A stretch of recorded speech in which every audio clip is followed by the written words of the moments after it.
기도하겠습니다.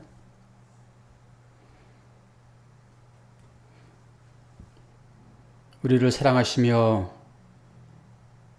늘 믿음으로 인도하시는 전능하신 아버지 하나님, 당신의 아들을 통하여서 우리들에게 샬롬을 주시고 그 주님의 평강 가운데 오늘 또 예배자로 이렇게 마음을 나누며 함께 하심을 감사합니다.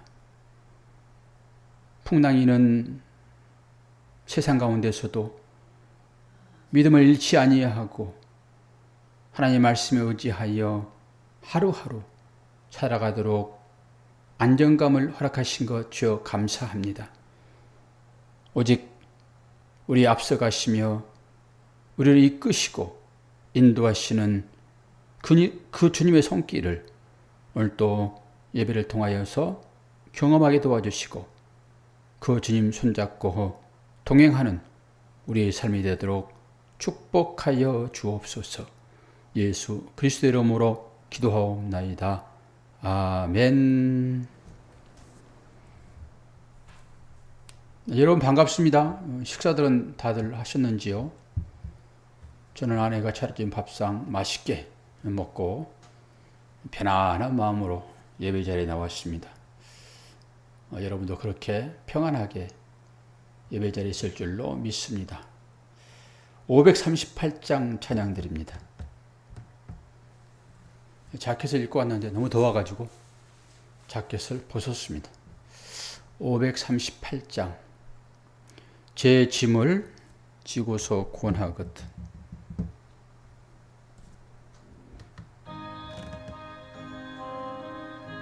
우리의 모든 짐을 주님께 맡겨드리면서 찬양합시다.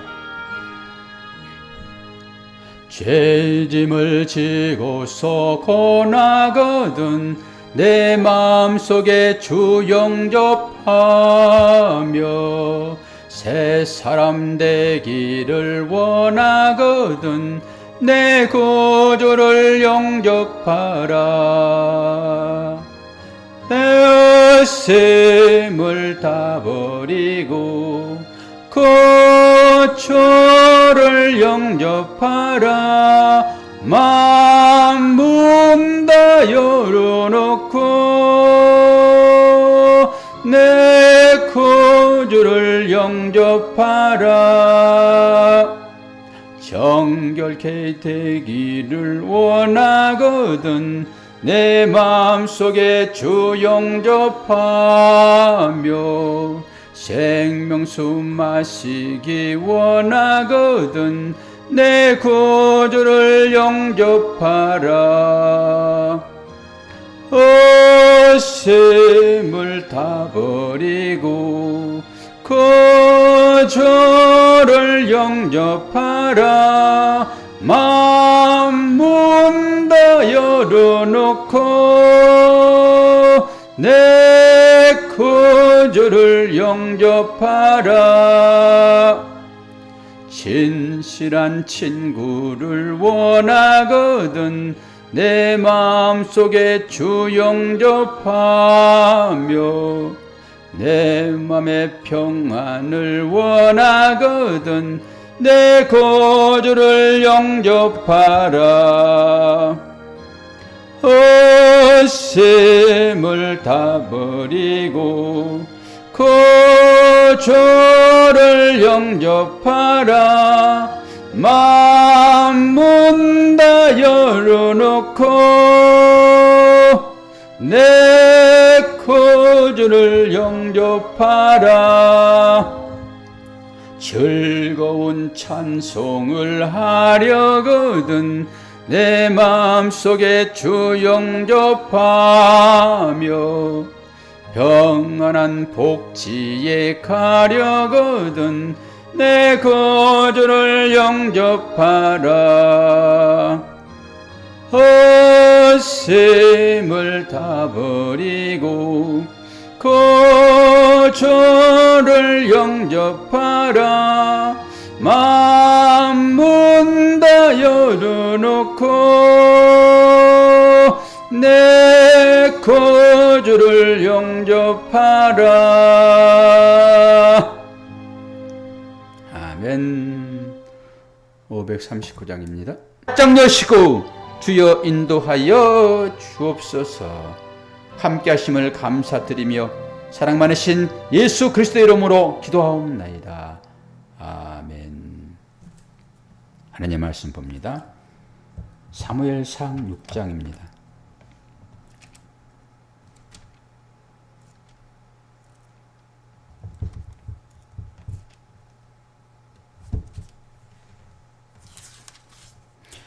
장 정체를 보겠습니다.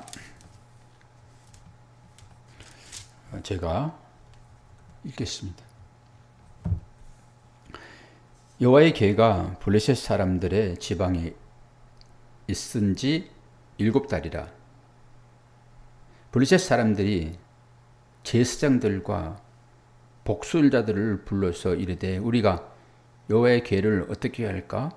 그것을 어떻게 그 있던 곳으로 보낼 것인지 우리에게 가르치라. 그들이 이르되 이스라엘 신의 궤를 보내거든 거저 보내지 말고 그에게 속건제를 드려야 할지니라. 그리하면 병도 낫고 그의 손을 너희에게서 옮기지 아니하는 이유도 알리라 하니 그들이 이르되 무엇으로 그에게 드릴 속건제를 삼을까 하니 이르되 블레셋 사람의 방백의 수요대로 금독종 5과 금지 5마리라야 하리니 너희와 너희 통치자에게 내린 재앙이 같음이니라. 그러므로 너희는 너희의 독한 종기의 형상과 땅을 해롭게 하는 쥐의 형상을 만들어 이스라엘 신께 영광을 돌리라.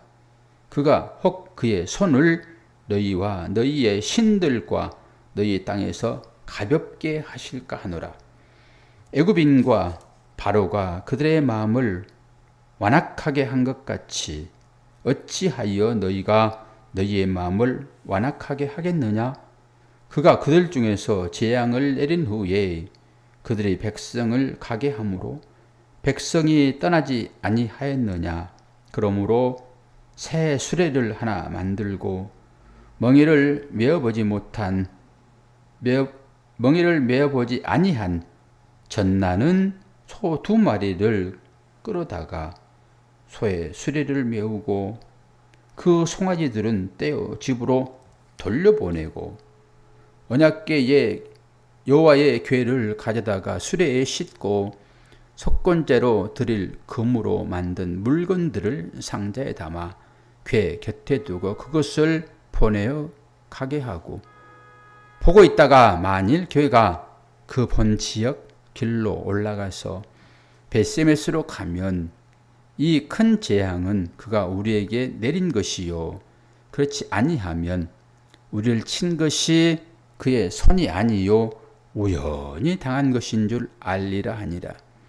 그 사람들이 그같이 하여 젖나는 소 2를 끌어다가 수레를 메우고 송아지를 집에 가두고 여호와의 궤와 및 금지와 그들의 독종의 형상을 담은 상자를 수레 위에 실으니 암소가 벳세메스 길로 바로 행하여 대로로 가며 갈 때 울고 좌우로 치우치지 아니하였고 블레셋 방백들은 벳세메스 경계선까지 따라가니라. 벳세메스 사람들이 골짜기에서 밀을 베다가 눈을 들어 궤를 보고 그 본 것을 기뻐하더니 수레가 벳세메스 사람 여호와의 밭 큰 돌 있는 곳에 이르러 선지라. 무리가 수레의 나무를 패고 그 암소들을 번제물로 여호와께 드리고 레이인은 여호와의 궤와 그 궤와 함께 있는 금 보물 담긴 상자를 내려다가 큰 돌 위에 두매 그날에 벳세메스 사람들이 여호와께 번제와 다른 제사를 드리니라. 블레셋 방백 5방백이 이것을 보고 그날에 에그론으로 돌아갔더라. 블레셋 사람이 여호와 속건 제물로 드린 금 독종은 이러하니 아스돗을 이하여 하나요? 가사를 이하여 하나요? 아글론을 이하여 하나요? 가드를 이하여 하나요? 에글론을 이하여 하나이며 드린 바 금치들은 견고한 성읍에서부터 시골의 마을에까지, 그리고 사람들이 여호와의 기회를 놓는 큰 돌 이르기까지 5 방백들에게 속한 브르셋 사람들의 모든 성읍들의 수대로였더라. 그들은 벳세메스 사람 여호수아의 밭에 오늘까지 있더라. 벳세메스 사람들이 여호와의 기회를 들여다본 까닭에 그들을 치사 5만 70명을 죽이신지라. 여호와께서 백성을 쳐서 크게 살육하였으므로 백성이 슬피 울더라. 벳세메스 사람들이 이르되 이 거룩한 신 하나님 여호와 앞에 누가 능히 서리요? 그를 우리에게서 누구에게로 올라가시게 할까 하고 전령들을 기랏 여아림 주민에게 보내어 이르되 브르셋 사람들이 여호와의 기회를 토로 가져왔으니 너희는 내려와서 그것을 너희에게로 옮겨가라. 아멘. 인간이 다 할 것 같죠. 그러나 인간은 약합니다. 사람들이 약하기 때문에 하나님을 찾지만은 자기 힘이 조금 확보되어지고 할만하게 되면은 하나님보다 자기의 힘을 의지합니다. 이게 인간이에요. 금방 드러납니다. 금방 드러납니다.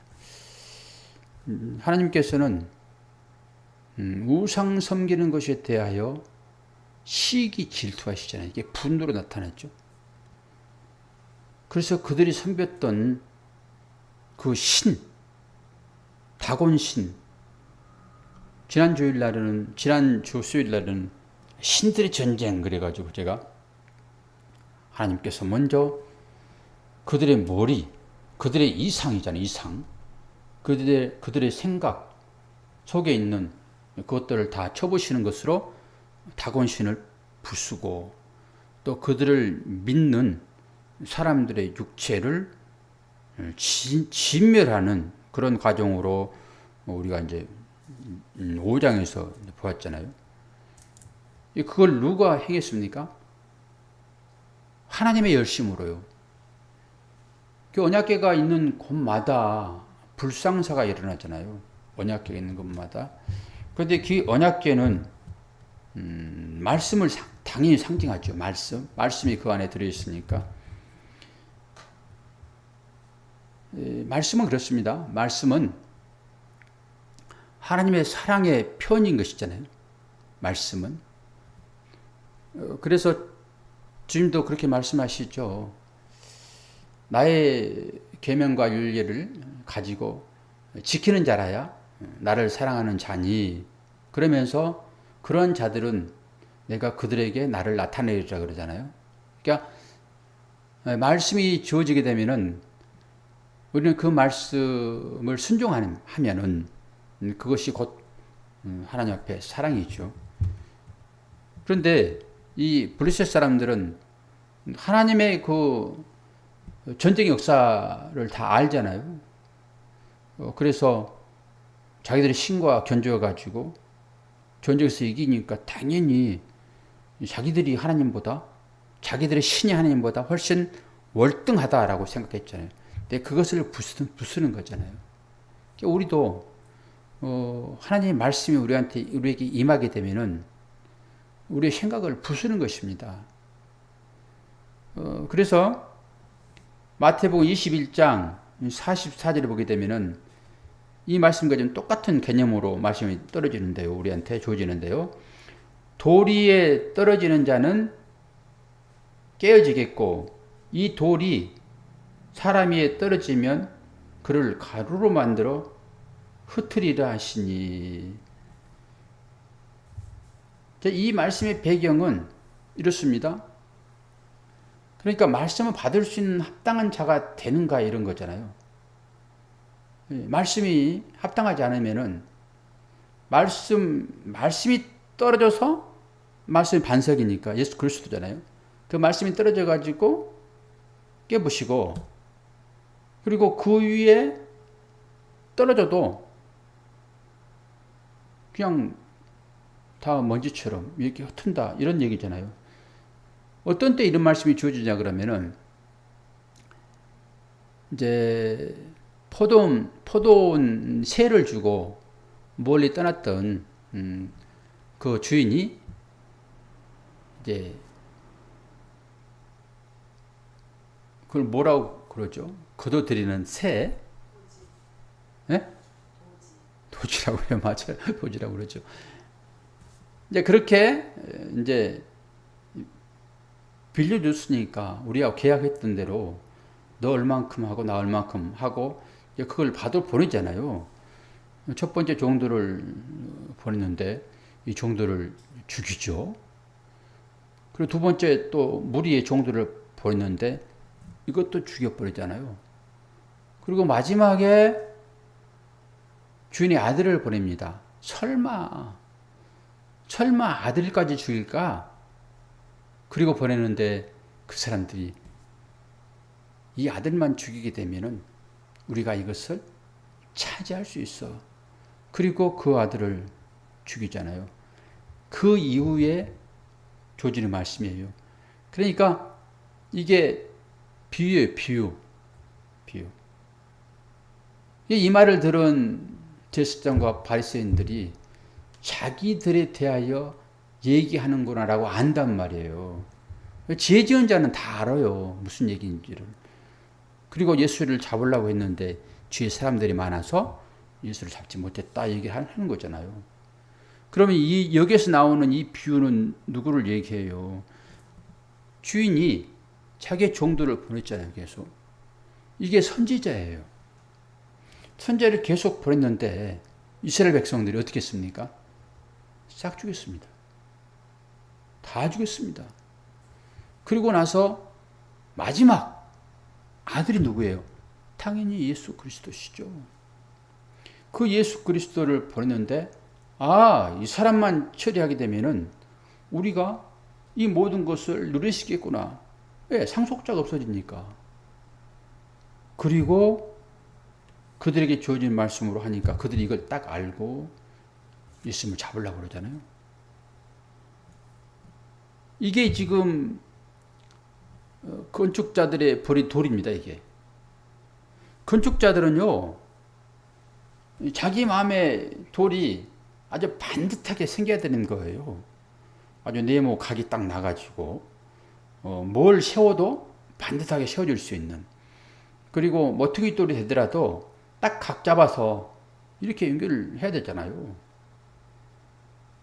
그런데 예수 그리스도가 그렇게 왔으면은 그렇게 썼을 거예요. 자기들의 입맛에 맞는 것으로. 근데 예수 그리스도는 자기들의 입맛대로 돌이 안 새겨 먹었다고. 그러니까 살펴보더니 이거 형편없구나 이게. 처음에는 쓰려고 했었어요. 근데 이거 해봐야 뭐 득도 별로 안 되겠구나. 그리고 버려버리잖아요. 그 돌입니다. 그 돌 위에 떨어지는 자들은 다 깨져버린단 말이죠. 그리고 그 돌이 사람 위에 떨어지게 되면은 그를 가루로 만들어버린다. 지금 제사장들과 서기관들과 유대인들, 바리새인 들을 두고 하는 거예요. 그러니까 우리가 말씀을 이렇게 받잖아요. 이 말씀을 받게 되면은 이 말씀이 합당하게 되면은 복이 내려집니다. 말씀이 합당하게 되면은. 그런데 말씀이 합당하지 않으면은 그들은 견딜 수가 없습니다. 그렇게 말씀이 주어지게 되면은 어떤 자들은 펄쩍 뛰어요. 받지를 못합니다. 그럼 이 말씀은 누구만 받는 거예요? 하나님의 자녀만 받아요. 말씀은. 여기 뭐 가루로 만들어 흩어버리리라. 이게 상당히 부정적인 측면으로 말씀이 쓰여졌지만은 우리는 이것까지도 믿음으로 체험할 수 있어야 돼요. 늘 하나님의 말씀은 두 가지로 우리에게 주어지잖아요. 두 가지로. 하나로 주어지지도 않고 두 가지로. 그런데 이 둘을 가지고 하나로 볼 수 있어야 되는 거예요. 그래서 이것을 하나 된 자라고 얘기하는 것이죠. 하나 된 자. 이 둘을 가지고 하나로 볼 수 있는 자이냐 네가? 이 선과 악을, 선과 악, 빛과 어둠, 이걸 보면서 네가 하나를 볼 수 있어. 이 둘을 보고 뭘로 하나를 보는 거예요? 독생자로 보는 거죠. 이 모든 사물을 통해 가지고 그 가운데서 그리스도를 볼 수 있는 안목이 있느냐? 너 하나를 가졌구나. 이 둘을 보고서도 네가 하나를 가졌구나. 너는 하나 가진 자이네? 그러면 내 아들이지. 독생자이지. 이렇게 얘기가 되어지는 거예요. 이 언약궤가 지금 어디로 갔어요? 이방 땅으로 갔잖아요. 언약궤가 스스로 지금 가는 것입니다. 누구에 의해서 지금 뺏기기도 하고 뭐 뺏기도 하고 그런 상황으로 보여주지만은 하나님이 가시는 거예요. 이방 땅으로 가시는 것입니다. 그래서 이방 땅 사람들이 어떻게 진멸되어지는지 하나님 말씀을 제대로 듣지 않고 하나님 말씀에 순종하지 않게 되었을 때 그들이 어떻게 진멸하는지를 한번 보여주는 것이고 또 하나님의 자녀들에게는 어때요? 회개할 수 있는 기회가 되는 것이죠. 이스라엘 백성들이 그 사실들을 보면서 야, 언약궤가 어떤 의미로 우리에게 젖어 있는지를 깨달아 알았구나. 그렇게 되면은 이들이 다시 언약궤가 어디로 옵니까? 돌아옵니다. 언약궤에 다닌다니까요. 언약궤 무슨 바리새가 다니냐 하지만은 언약궤 다니는 거예요. 지금 하나님께서 그렇게 하시잖아요. 이게 결국 오늘 그 유명한 벳세메스로 가는 송아지 남소. 여기서 이거 지금 시험하고 있잖아요. 그들이 어떻게 시험합니까? 젖먹이는 암소. 이건요, 그 젖먹이는 그 소를, 송아지를 집에다 띄워놓고 이 소를 수레해서 법궤와 함께 그 금독종, 지 이런 것을 실어 보낼 때 이게 일반적인 개념으로는 도저히 소 못 갑니다. 이거 뒤에서 송아지 울어보세요. 그러니까 그걸 시험하는 거예요. 지금 딱 유대인들 바리새인들이 예수님 시험하듯이 딱 그렇게 시험하고 있잖아요. 지금 여기서도 하나님은 그것도 초월하잖아요. 그것도 여기 독종과 그 금지는 아니 지는 아주 부정한 동물이에요. 구약에 나와 있어요. 부정한 짐승으로 쥐가 되어 있는데 그때 쥐의 재앙도 있었을 것이다 라고 얘기를 해요. 쥐의 재앙도 있었을 것이다. 우리가 독종은 잘 알잖아요. 독종은 출애굽 때 그 10가지 재앙 가운데 나눈 거 있잖아요. 이게 어떻게 하면 독종이 됩니까? 하나님 말씀을 내 이익으로 하나님 말씀을 나의 유익으로 취하게 되면은 그 독종이 달라붙습니다. 이걸 잘 우리가 생각해야 돼요. 내 이익으로 하나님을 취하고 예수를 취해도 마찬가지예요. 그러면 그것이 독종이 됩니다. 독종이. 우리는 하나님의 영광을 위하여 지어진 바 된 사람들인데 이 하나님을 우리의 유익으로 취했을 때 생기는 것이 이게 독종이 독종. 이 블레셋 사람들도 마찬가지예요. 자기의 유익을 위하여 다곤신을 섬기고 그 다곤신이 이스라엘 이 법궤를 즉 이스라엘 신을 이겼다라는 그런 것으로 다곤 신전에 이 말씀을 두었잖아요. 지금 이게 뭐예요? 다 자기의 유익이죠. 우상을 우리가 그렇게 섬기고 있다라고 보면 돼요. 우상을 그렇게 섬기고 있다. 그러면서 어떻게 해서 이 법궤가 하나님이 원하는 곳으로 가느냐. 그럴 때 이 베스메스로 가는 소에서 어떻게 갑니까? 수레에 실려가잖아요. 이 수레는 지금 어떤 거예요? 나무 수레. 전나는 소 2마리를 꺼내다가 소에 수레를 메우고 그 송아지들을 떼어 집으로 돌려보내고, 여호와의 기회는 가져다가 수레에 싣고 속건제로 드릴 금으로 만든 물건들을 상자에 담아 그의 곁에 두고 그것을 보내게 하고, 그랬더니 어떻게 합니까? 곧바로 가잖아요. 곧바로 가게 되면 아이고 수고했다. 너는 어떻게 네 새끼를 놓고 오는데도 그렇게 잘 오고 치우치지 않고 어떻게 왔어? 대단하다. 그리고 상급을 줍니까? 아니요. 그렇게 말씀을 싣고 가는 그 소는요, 제물로 드려집니다. 그리고 그 소가 끌고 간 그 수레는 자기를 태우는 나무가 되는 거예요. 그러면 우리가 이것을 보더라도 또 하나의 장면을 생각해 보잖아요. 여기에서 이삭이 예수 그리스도의 어떤 모형으로 등장하잖아요. 그리고 이삭이 메고 간 그 나무가 뭐예요? 십자가인 거잖아요. 똑같잖아요. 예수님도 십자가를 메고 가가지고 그 위에 달리잖아요. 이게 번제로 좀 태워지는 상황이죠.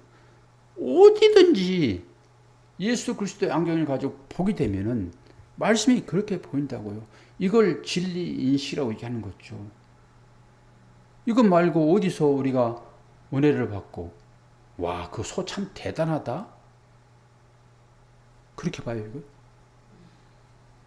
이 소가 말씀에 순종하여 가가지고 마지막에 자기까지도 희생되어 버리는 이 대제사장이 주님이시잖아요.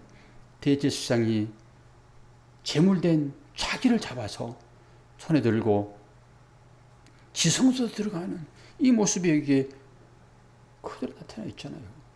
우리가 뭘 잘해서 여러분 하나님 앞에 갈 수 있습니까? 우리가 다 브레스 사람들 같이 내 유익을 인하여 하나님을 쳤잖아요. 우리는 하나님의 영광을 위하여 지어진 바 되었는데 우리는 그것은 전부 외면하고 내 유익을 위하여 하나님을 찾는 이 독종 같은 사람들이 우리들이에요. 왜 브레시만입니까? 그 가운데 우리가 들어있지. 이스라엘도 마찬가지고 이 가운데서 우리를 구원해내는 것으로 지금 베스메스로 가는 두 새끼 딸린 그 어미의 그 상황을 다시 한번 우리한테 보여줌으로 이것이 주님이 걸어가셨던 길이고, 주님이 걸어가셨으면 당연히 주님을 따르는 주님의 제자들도 그 길을 가는 거예요. 여러분, 제자 아니라고 그러면 그 길을 갈 이유가 없습니다. 그러면 종교생활만 하고 그냥 마음의 위안만 받고 사시면 되는 거예요. 그런데 내가 주님의 제자다, 난 그 길을 걸어갈 거야, 그러면은 딱 이 일 같은 삶들이 우리 앞에 놓이게 됩니다. 다양한 방법으로 놓이게 되겠죠. 그래서 하나님께서 감당할 만한 힘을 주어준 자에게는 큰 짐을 지우게 하시고, 약하면은 약한 짐을 지우게 하여 누구든지 믿는 사람들은 전부 그 한 길로만 가게 되었습니다. 다른 길은 없습니다. 오늘 사무엘상 7장의 말씀을 여러분의 마음에 잘 새기시면서, 주님이 걸어가셨던 그 길, 베스메스로 걸어가는 그 전냄새나는 2마리의 소가 어떻게 해서 하나님의 말씀을 등에 짊어지고 갔는지, 그리고 마지막에는 어떻게 그가 제물이 됐는지를 잘 보시고, 우리들도 그 삶을 살려고 다짐하고 결단할 때 하나님은 우리와 함께 하시면서 그 사역을 온전히 마칠 수 있도록 우리에게 힘을 주실 것입니다. 결코 만만치 않는 우리의 삶의 여정이지만은 그래서 동행자라고 하는 거예요. 아, 나는 친구라 그런 것이 너무 좋아가지고 그 가사에 친구 막 그렇게 해놨길래 저는 여러분의 친구입니까? 그랬더니 어떤 분이 그냥 동행자이죠. 멋있는 말이에요. 동행자요. 친구라고 그러면은 나이가 더 든 사람 드신 분들은 네가 어떻게 내 친구냐 그럴 것이고, 또 나이가 훨씬 저보다 적으신 분들은 어떻게 제가 목사님과 친구 되겠어요. 그래서 한 말씀도 안 하시더라고요. 딱 한 사람만, 나의 부엇 그것만 네 그리고 친구라고 그러고 나머지는 전부 다 동행이로 한마디 하니까 그 말이 공감되시나 봐. 난 이렇게 폭발적으로 그 동행이란 말에 막 댓글을 달고 하는 거 처음 봤습니다. 그렇습니다. 우리는 동행자, 더 좋게 얘기하면 동반자이죠. 동행해가지고 오늘 새벽에 주어진 말씀 아닙니까? 에녹과 엘리야가 하나님과 동행하였더니 죽음을 보지 않고 옮겼더라. 어디로 옮겼을까요? 새벽 기도에 참여하신 분들은 다 아시는 얘기겠지만 그렇지 않는 분들이 꽤 있으므로 잠깐만 설명하고 예배를 마칠까 하는데요. 이 동행이란 말은 새벽에 제가 해석을 해드렸는데 동행은 무엇입니까? 저는 그것을 교제로 풀었습니다. 교제. 함께 동행한다는 그 말은 교제한다는 그 말이에요. 교제. 교제한다는 그 말은 하나 된다는 그런 말이에요. 동행이라고 하니까 그냥 따로따로 걸어가는 이런 것이 아니라 하나 돼서 함께 가는 것입니다. 다른 얘기로 한 목표점을 두고 둘이 가지만은 그 목표점을 향하여서 서로 응원하면서 사람인 자를 만들면서 함께 걸어가는 그 길이 여러분 동행이에요. 따로따로 걸은 것 같지만은 마음을 하나하여 함께 가는 것, 이게 교제입니다. 하나님과 동행했다라고 그 말은 뭐예요? 하나님과 교제를 나누었다. 더 나아가서 하나님과 하나가 되었구나. 하나님과 하나가 되는 것을 죽음을 보지 않고 옮겼다라고 하는 말과 같은 맥락의 말씀이다 라고 아침에 설명을 했는데 혹시나 다 잊어버려서 새삼스럽게 은혜가 되는지는 알 수 없으나 오늘 어떤 분이 하신 그 동행의 의미는 그런 깊은 의미가 있는 것입니다. 하나님 안에 들어가 하나님이 되어지는 그 사건, 이게 하나님의 나라인 것이죠. 오늘 사무엘상 6장을 통하여서 정말로 하나님과 동행하는 저와 여러분이 되기를 축원합니다. 기도하겠습니다. 아버지 하나님, 하나님의 언약궤가 임하는 곳마다 그 말씀을 받기에 합당하지 못한 모든 것들은 진멸의 대상이 되고 말지만은 하나님의 말씀이 합당하게 되어진 자들에게는 그것이 복으로 열매 맺는 것을 봅니다. 우리가 그렇게 복 있는 자 된 것은 곧 말씀이 우리 가운데 들어왔고 그 말씀이 우리의 마음판에 새겨짐으로 이제는 그 말씀이 벳세메스로 가는 전내나는 소 두 마리처럼이 되어 우리들을 이끌어 영원한 하나님의 나라로 인도할 것을 믿습니다. 그러나 그 가는 길이 만만치 않고 여러 가지 힘든 것들이 있지만은 하나님의 말씀이 우리를 이끄시기에 우리는 덕끈이 이겨내고 번제로 바쳐짐으로 하나님의 나라의 귀한 제물 되어지는 주님처럼의 삶이 우리 가운데 나타날 줄로 믿고 그것이 곧 하나님의 나라의 완성임을 깨달아 하는 당신의 사랑하는 복된 모든 성도들이 된다고 하는 이 사실들을 믿고 그렇게 나아가는 우리가 될 수 있도록 은혜 허락하여 주옵소서. 감사드리며 예수 그리스도 이름으로 기도하옵나이다. 아멘. 204장 찬양 한 장 부르고